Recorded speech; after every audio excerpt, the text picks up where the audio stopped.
Jake Morrison watched through the bridge window as the shuttle landed on the planet below. The world looked perfect. Green grass covered rolling hills. Blue rivers cut through valleys. White clouds floated in a clear sky. Everything about Kepler 442b seemed like paradise. "Landing successful, Captain," said Amy Foster from her station. "The shuttle is down safe." Captain Ben Crawford nodded. "Good. Let's see what our friends think of this place." 3 alien visitors had come with them on this trip. The Veltar were tall, thin beings made of living crystal. Their bodies sparkled like diamonds in the ship's lights. Ambassador Silthan was their leader. He had been excited to explore this new world with the humans. Dr. Lisa Grant checked her instruments. "All readings look normal, Captain. The air is good to breathe. Temperature is perfect. No dangerous radiation." Jake felt good about this mission. The humans and Veltar had been friends for 2 years now.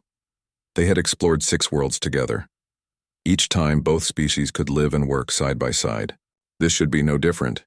The radio crackled to life. "This is Shuttle Team Alpha," came the voice of pilot Nick Thompson. "We're opening the doors now. The Veltar are stepping outside first." Jake smiled. The crystal beings always wanted to be first to touch new ground. They said it was an old tradition. "Everything looks beautiful down here," Nick continued. "The Veltar are walking around taking samples of—" "Wait. Something's wrong." The smile left Jake's face. "What do you mean wrong?" Ambassador Silthan just fell down. He's not moving. The other 2 Veltar are backing away from him. They're making that high noise they make when scared. Dr. Grant jumped up from her seat. "Get them back to the shuttle now." "I'm trying," Nick said. His voice was tight with worry. But the other 2 just collapsed too. Their crystal bodies are turning black. "Captain, I think they're dead." The bridge fell silent. Jake felt his stomach drop. 3 beings who had been alive and excited just minutes ago were now gone. "Get back to the ship immediately," Captain Crawford ordered. "Don't let any other crew members leave the shuttle." "Already sealed up, sir. Coming back now." Dr. Grant was running scans from orbit. "This doesn't make sense. I'm reading the same safe atmosphere. No toxins, no harmful gases. What could kill them so fast?" Jake watched the shuttle rise from the planet's surface. Through the window, Kepler 442b still looked beautiful and peaceful, but now it felt dangerous, like a trap disguised as paradise.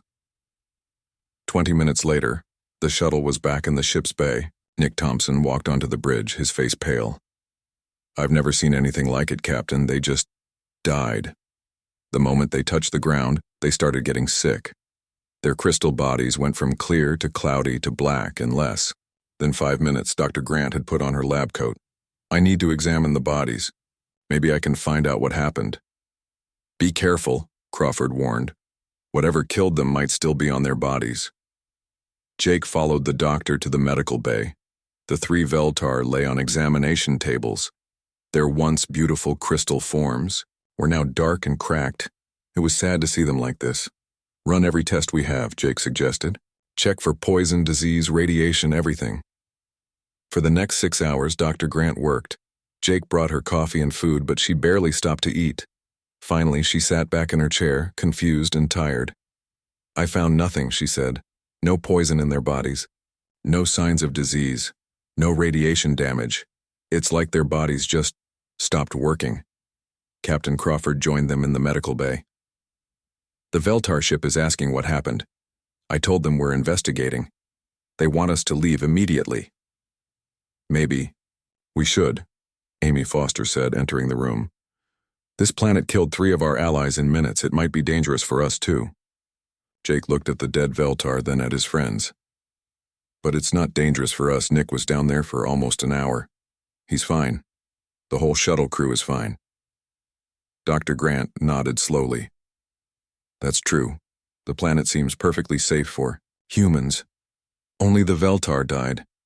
"The Veltar ship is calling again," Amy reported. "Ambassador Velchris wants to speak with you, Captain."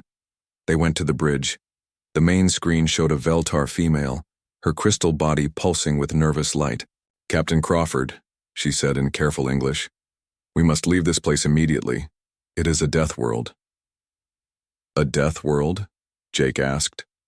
A world that kills, Velkris explained. Our scientists know of them. Planets that destroy life quickly and without warning. They are forbidden to approach. Captain Crawford leaned forward. But it doesn't seem to hurt humans. We could stay and study it. The alien's crystal body flashed red with alarm. No. Death worlds are cursed. Nothing good comes from them. Please leave with us now. Jake watched his captain think. Crawford was a good man, but he was also curious. Jake could see the questions forming in the captain's mind. We appreciate your concern, Crawford finally said. But we need to understand what happened here. We'll stay for a few more days to investigate. Velkris made a sound like breaking glass. It was how her people showed extreme worry. Then we cannot stay with you. We will wait in the next system. Please contact us when you are ready to leave. The Veltar ship moved away quickly, leaving the humans alone with the mysterious planet. So what now? Amy asked. Crawford looked at the beautiful world below them. Now we find out why this place kills aliens but leaves humans unharmed. There's something special about this planet, and I want to know what it is. Jake stared at Kepler 442b. It still looked peaceful and inviting, but now he knew it held secrets that could mean the difference between life and death. Whatever those secrets were, humans seemed to be immune to them. That made him wonder, what else might humans be immune to that other species feared? 6 months had passed since the discovery of Kepler 442b. What started as a small research camp had grown into something much bigger. Colonel Ryan Davis stood on a metal platform, looking down at the massive construction site below. Hundreds of workers moved like ants, building the largest military training facility humanity had ever created. Camp Resilience is ahead of schedule, reported Major Steve Collins, joining Ryan on the platform. The mountain barracks will be finished next week. The obstacle courses are already operational. Ryan nodded, watching a group of soldiers run through exercises that would have been impossible on Earth. They carried heavy packs up steep hills without getting tired. They jumped across gaps that should have broken their legs. The planet was changing them, making them stronger. Any word from Earth Command? Ryan asked. They're sending another 1,000 recruits next month, Steve replied. Word is getting out that something special is happening here. Every military branch wants their people trained on this world. Down below, Sergeant Kate Wilson was leading her squad through combat drills. Ryan watched as one soldier took a fall that would have put a normal person in the hospital. The man got up, brushed himself off, and kept running. Kate herself looked different than when she had arrived 6 months ago. Her muscles were bigger, her movements faster, her eyes sharper. Dr. Lisa Grant approached the platform carrying a tablet full of data. She had been studying the planet's effects on human biology since day one. Her findings were remarkable. Colonel, you need to see these latest test results, she said, climbing up to join them. Ryan took the tablet and scrolled through charts and graphs. Explain it to me in simple terms, Doctor. Lisa pointed to a muscle density chart. The soldiers, who have been here for 3 months, are showing 40% increased muscle mass. Bone density is up 30%. Reaction times have improved by half. And that's not even the best part. What's the best part? Steve asked. Their healing rate, Lisa said with excitement. Cuts that should take weeks to heal are closing in days. Broken bones mend in half the normal time. One soldier broke his arm last week. It's already back to full strength. Ryan felt amazed and a little worried. Is this permanent? What happens when they leave the planet? That's what we're still studying, Lisa admitted. But early tests suggest the improvements last for months, maybe years after leaving. The planet isn't just training their bodies, it's upgrading them. A loud roar echoed across the valley. Ryan looked up to see Captain Nick Thompson flying his aircraft through maneuvers that defied physics. The small fighter plane twisted and turned in ways that should have knocked the pilot unconscious. But Nick was not only conscious, he was enjoying himself. The pilots are showing the most dramatic improvements, Lisa continued. They can handle G-forces that would kill a normal person. Their vision has improved. Some can see farther and clearer than any human should be able to. Steve pointed to another training area where soldiers were practicing with weapons. What about combat effectiveness? See for yourself, Lisa said. Ryan watched as two soldiers sparred with practice swords. Their movements were so fast they were hard to follow. They struck with force that would shatter normal weapons, but their practice gear held up. When one soldier finally scored a hit, the other barely flinched from what should have been a stunning blow. The psychological changes are just as impressive, Lisa added. Fear responses are reduced. Stress tolerance is through the roof. These soldiers stay calm in situations that would panic normal people. A group of new recruits was arriving at the landing pad. Ryan could always spot the newcomers. They looked small and weak compared to the veterans who had been training on Kepler 442b, but he knew that in a few months they would be transformed too. "Colonel," came a voice over the radio. "We have visitors from orbit." Ryan activated his communicator. "What kind of visitors?" "A Veltar ship just arrived. They're requesting permission to land." Ryan was surprised. The crystal beings had been afraid to come near the planet since the deaths of their ambassadors. "Tell them they can land, but they stay in their ship. No one goes outside." 20 minutes later, Ambassador Velkris appeared on the main communication screen. Her crystal body flickered with nervous energy. "Colonel Davis," she said in much better English than before. "We have been watching your activities on the Death World from long range. We are concerned." "Concerned about what?" Ryan asked. "Your species is becoming something new," Velkris explained. "Our scientists have been studying energy readings from your planet. The changes in your people are beyond what should be possible." Dr. Grant stepped forward. "The planet seems to enhance human potential. We're not sure why, but the effects are beneficial." The alien's body flashed red. "Beneficial for you, perhaps. But what you are becoming, it is frightening to other species. We have shared our observations with the Galactic Council." Ryan felt a chill. What did the council say? "They are divided," Velkris admitted. "Some believe humans should be forbidden from using death worlds. Others think you should be left alone. But all agree that you are becoming something the galaxy has never seen before." Steve crossed his arms. "We're still the same humans we always were." "Are you?" Velkris asked. "Your soldiers can survive in conditions that kill our warriors instantly. Your pilots can fly maneuvers that would destroy our best aircraft. Your people heal from wounds that would be permanent disabilities for us." Ryan realized the truth of what the alien was saying. The soldiers at Camp Resilience were no longer ordinary humans. They were something new, something stronger. "We don't mean any harm to other species," Ryan said carefully. "We believe you," Velkris replied. "But others are not so sure. There are rumors of war coming to our galaxy. If that happens, every species will want to know where humanity stands." After the communication ended, Ryan stood quietly on his platform. Below him, hundreds of enhanced human soldiers continued their training. They were becoming the most powerful warriors the galaxy had ever seen, forged on a world that meant instant death to any other species. The question was, what would they do with that power when the time came to use it? Admiral Tom Bradley was eating breakfast when the emergency alert rang through Camp Resilience. The loud sirens meant only one thing: urgent message from Earth Command. Tom dropped his coffee and ran to the communication center. The main screen flickered to life, showing General Patricia Hayes from Earth. Her face looked tired and worried. Behind her, Tom could see the busy command center on Earth with officers running back and forth. "Tom, we have a serious problem," General Hayes said without greeting. "The galaxy is under attack." Tom felt his heart speed up. "Attack? By who?" "A group calling themselves the Hegemony. 12 alien species working together. They've already destroyed 40 star systems in the Outer Rim. They're moving toward the core worlds where most of our allies live." The screen changed to show a map of the galaxy. Red marks showed where the Hegemony had struck. Tom counted at least 50 destroyed worlds.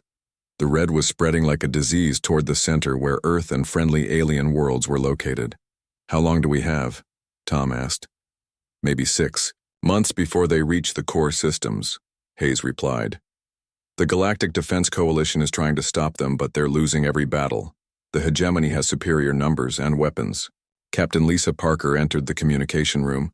still wearing her pilot uniform from morning training flights. She had become one of the best pilots on Kepler 442b, able to fly in conditions that would kill normal humans. "Admiral," she said, "I couldn't help but overhear. How can we help?" General Hayes looked at both officers. "The Coalition is asking for any military support Earth can provide. They need ships, weapons, and soldiers." Tom thought about the enhanced soldiers training on Kepler 442b. "General, our people here are not ordinary soldiers anymore. They're stronger, faster, and tougher than any human has ever been." "I know about your training program," Hayes said.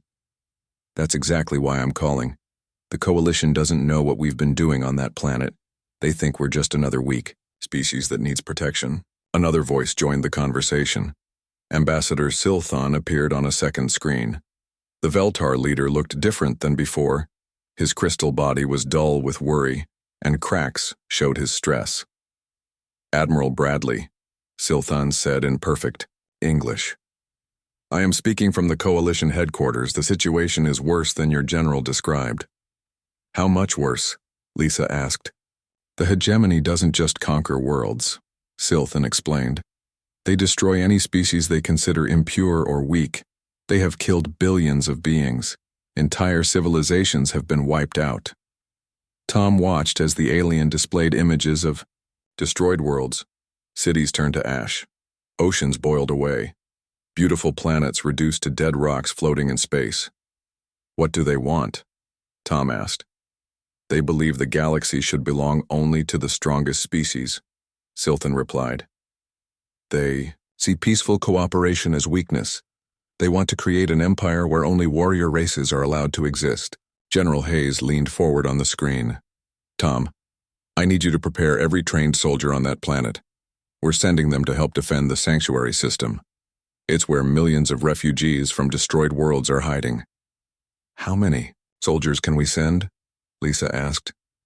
"Every single one," Hayes replied. "This is not a small conflict. This is a war for the survival of every peaceful species in the galaxy." Tom felt the weight of responsibility. The soldiers on Kepler 442b were humanity's greatest achievement, but they had never fought in a real war. They had trained on a death world, but could they handle actual combat against an enemy that had conquered half the galaxy? "Admiral," Silthon said quietly, "there is something else you should know. The Coalition military commanders do not have high hopes for human soldiers. They see humans as one of the newer, weaker species." "What do you mean?" Tom asked. "Most alien species think humans are too soft for serious warfare," the Veltar explained. "They believe you lack the natural weapons and armor that make good soldiers. They are grateful for any help, but they do not expect much." Lisa laughed, but it was not a happy sound. "They have no idea what our soldiers have become." That might be an advantage, Tom realized. The hegemony will also underestimate us. General Hayes nodded. "Exactly. Tom, I want you to select your best people for this mission. But don't tell the Coalition about the special training. Let them think they're getting normal human soldiers." "When do we leave?" Tom asked. 2 weeks, Hayes replied. "I'm sending Admiral Mary Roberts with a battle fleet to transport your soldiers. She'll be in overall command, but your people will handle ground combat." After the communication ended, Tom and Lisa walked outside. The training grounds of Camp Resilience stretched out before them. Thousands of enhanced soldiers were running, exercises that would be impossible anywhere else in the galaxy. Sergeant Kate Wilson was leading a squad through urban combat training. They moved through the mock city like ghosts, faster and quieter than any normal human could manage. When they practiced shooting, they hit targets at distances that required computer assistance for ordinary soldiers. Major Steve Collins was teaching hand-to-hand combat. Tom watched as 2 soldiers fought with bare hands, hitting each other with force that would break normal bones. Neither fighter showed any sign of serious injury. "Think they're ready for real war?" Lisa asked. Tom watched a pilot land his aircraft, in a space barely larger than the ship itself. The maneuver required superhuman reflexes and would have killed a normal pilot from the stress. "I think the galaxy is about to discover what humans can do when we're pushed to our limits," Tom said, The hegemony thinks they're fighting weak aliens and soft humans. They're going to get a surprise, Lisa agreed. Tom looked up at the sky where stars were beginning to appear in the evening light. Somewhere out there, an enemy was destroying worlds and killing billions of innocent beings. They thought they were the strongest warriors in the galaxy. They were about to learn they were wrong. Admiral Mary Roberts stood on the bridge of her flagship, the Earthbound, watching the sanctuary system come into view. Around her ship, 49 other human vessels moved in perfect formation. It was the largest fleet humanity had ever sent into battle, but compared to what waited ahead, it looked very small. The sanctuary system held 7 moons and 3 space stations. Each one was packed with refugees from destroyed worlds. Millions of Veltar, Murdani, Zefki, and dozens of other species lived in crowded shelters, hoping the war would not find them here. "Admiral," called Captain Nick Thompson from his position at the helm. "We're getting signals from the Coalition Defense Fleet." Mary looked at the tactical display. 200 Coalition ships were positioned around the system. They were massive vessels, much larger than the human ships. Each one bristled with weapons and armor that could destroy planets. "They look impressive," said Colonel Sandy Hughes, who had come to the bridge to see their new battlefield. Sandy led the enhanced Marines who would board enemy ships during the coming fight. "Size isn't everything," Mary replied, remembering her training on Kepler 442b. She had spent 3 months on the Death World, and it had changed her. Her reflexes were faster, her thinking clearer, her nerves steadier than any normal human. A communication channel opened. The screen showed Admiral Zexthar, a tall insectoid being with 4 arms and compound eyes. He commanded the Coalition Defense Forces. "Human Admiral Roberts," Zexthar said in mechanical-sounding English. "We are pleased you could join us, though I must say your fleet is smaller than we hoped." "We brought our best," Mary replied simply. "I am sure you did," Zexthar said, though his tone suggested he was not impressed. "We have prepared positions. For your ships in the rear guard, you can provide support while our main forces engage the enemy." Mary felt insulted but kept her voice calm. "We would prefer to take part in the main battle." The alien's compound eyes flickered with what might have been amusement. "Admiral, I mean no offense, but human ships are not built for frontline combat. Your species is new to galactic warfare. It would be better if you stayed safe." Before Mary could reply, alarms began ringing throughout both fleets. The hegemony had arrived. The enemy fleet came out of hyperspace like a swarm of angry insects. 300 ships of different designs, some sleek and fast, others massive and heavily armed. They formed up in a battle line that stretched across the entire system. "All Coalition ships prepare for battle," Zexthar announced. "Human vessels, please remain in the rear as planned." Mary looked at her officers. Captain Lisa Parker had arrived from her fighter squadron. Major Steve Collins represented the enhanced soldiers waiting in the landing bays. All of them had the same look in their eyes. They were tired of being underestimated. "Change of plans," Mary announced to her fleet. "All ships, move to attack. Formation. We're going in first." "Admiral," came Zexthar's voice over the radio. "That is not advisable. Please maintain your position." "Sorry, Admiral," Mary replied, "but humans don't hide in the back when there's fighting to be done." The human fleet accelerated past the surprised Coalition ships. 50 small vessels racing toward 300 enemy warships. To the aliens watching, it must have looked like suicide. The hegemony fleet opened fire first. Beams of energy and clouds of missiles filled space between the two forces. The Coalition commanders expected to see the human ships destroyed in the first few seconds. Instead, something impossible happened. The human ships danced through the weapons fire like they were performing a ballet. Captain Nick Thompson piloted the Earthbound through gaps between energy beams that should have been too small for any ship to fit through.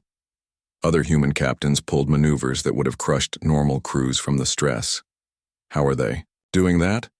came Zexthar's amazed voice over the radio. Mary smiled as her ship shook from a near miss. The enhanced reflexes from Kepler 442b training let her see the battle in slow motion. She could predict where enemy shots would go and move her ship away before the weapons even fired. "Target the lead hegemony ship," Mary ordered. "All weapons, full power." The human fleet concentrated its fire on a massive enemy battleship. The alien vessel's shields flared and sparked under the assault. But the real surprise came when the ship's hull began to crack and break. Human weapons designed and tested on the Death World packed more power than their size suggested. What looked like small cannons hit with the force of much larger guns. "Impossible," breathed one of the coalition observers. "Those human weapons should not be able to damage hegemony armor." The first enemy ship exploded in a ball of fire. The hegemony fleet, which had expected easy victory, suddenly found themselves fighting an enemy that should not exist. "Admiral Roberts," came Colonel Sandy Hugh's voice from the Marine Bay. "We're ready to board enemy vessels." "Do it," Mary replied. Human landing craft launched from the fleet, racing toward damaged enemy ships. The small boats looked vulnerable, in the middle of the space battle, but they moved too fast and too unpredictably for enemy gunners to hit. The first boarding craft reached a hegemony cruiser.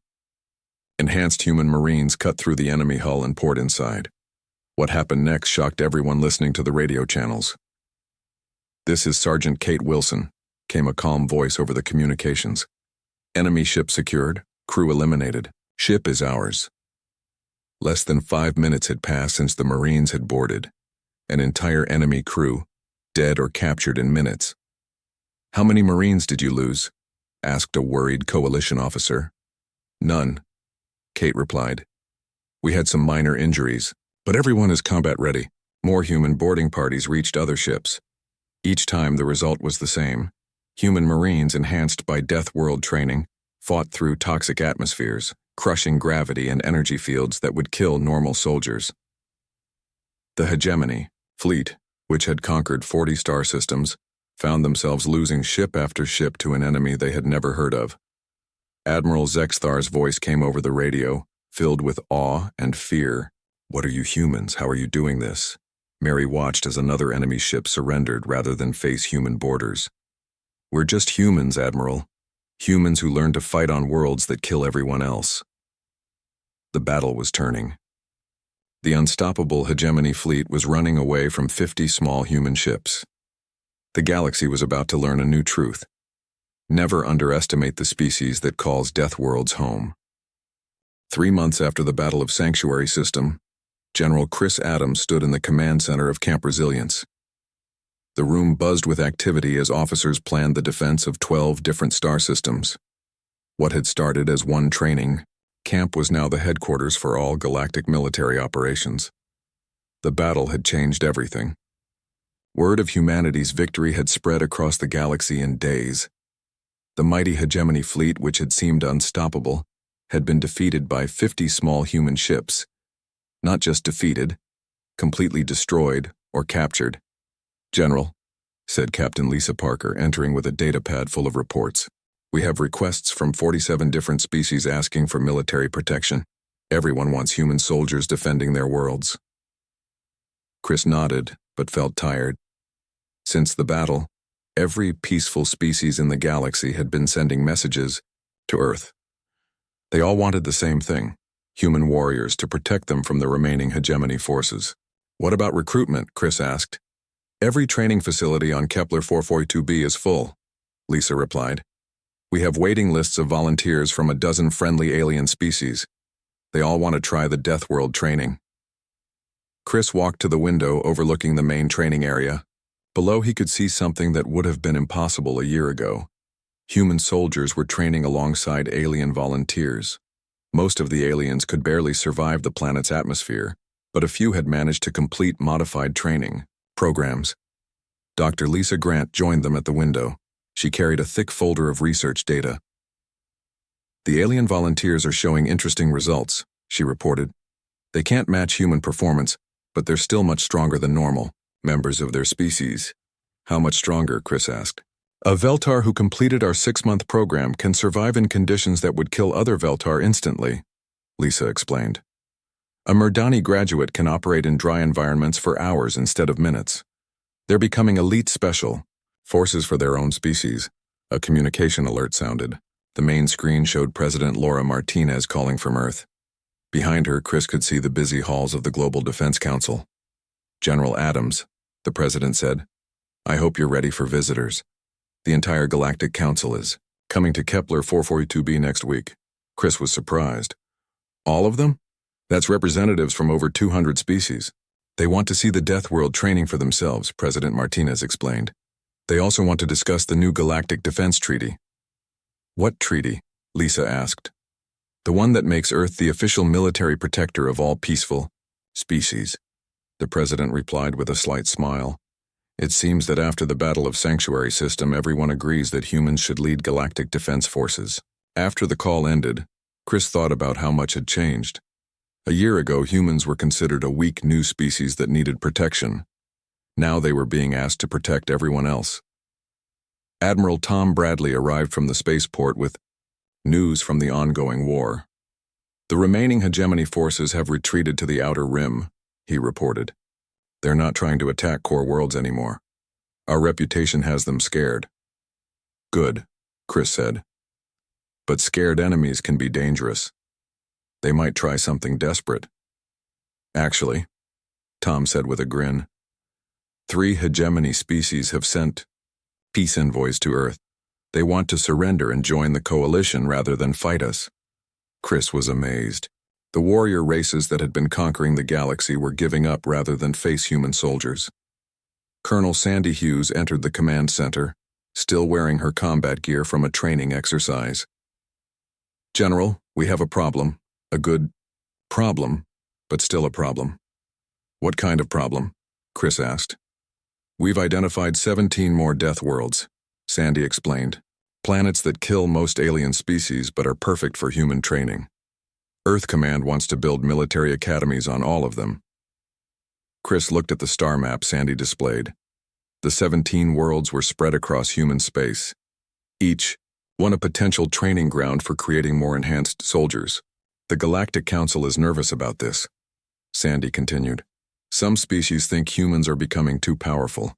They're afraid we might become the next hegemony." "And what do you think?" Chris asked. "I think we're the only thing standing between peaceful species and the next group of conquerors," Sandy replied. "The galaxy is a dangerous place. Someone needs to be strong enough to protect the weak." Ambassador Silthan appeared on another communication screen. The Veltar leader looked much healthier than he had during the war. His crystal body sparkled with calm light. "General Adams," Silthan said, "I am calling with good news. The Galactic Council has voted to approve the defense treaty. Earth will officially become the military protector of all coalition species."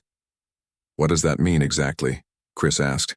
"It means human soldiers will be stationed on every important world," Silthan explained. "Human fleets will patrol all major trade routes, and most importantly, any species that threatens peaceful civilizations will have to face humanity first." Chris felt the weight of that responsibility. Humanity had gone from being protected to being the protectors in less than a year. "There is one condition," Silthan added. "The Council wants assurance that humans will not abuse this power. They want proof that you will protect, not conquer." "What kind of proof?" Chris asked. "They want to visit your Death World training facilities," Silthan said. "They want to see for themselves what kind of soldiers you are creating." A week later, the largest gathering of alien representatives in galactic history arrived at Kepler 442b. Ships from 200 different species filled the space around the planet. Most stayed in orbit. The Death World was still too dangerous for most alien life. Chris led a small group of brave alien ambassadors on a tour of Camp Resilience. They watched human soldiers perform feats that should have been impossible. They saw alien graduates of the training program who had become elite warriors for their own species. But most importantly, they saw something that put their fears to rest. They saw human soldiers using their incredible abilities to build hospitals for alien refugees. They watched enhanced pilots risk their lives to rescue survivors from destroyed worlds. They observed human Marines teaching defensive tactics to peaceful species rather than conquest strategies. Ambassador Velcris, the Veltar scientist who had first called Kepler 442b a death world, spoke for all the visiting aliens. "We came here afraid that humans were becoming monsters," she said. "Instead, we found that you have become guardians. You have taken the strength of death worlds and used it to protect life." Chris looked up at the stars above Kepler 442b. Each point of light represented worlds full of peaceful beings who could now sleep safely, knowing that humanity stood watch. The species that had once seemed weakest in the galaxy had become its greatest protectors. And it all started with the discovery that what killed others only made humans stronger.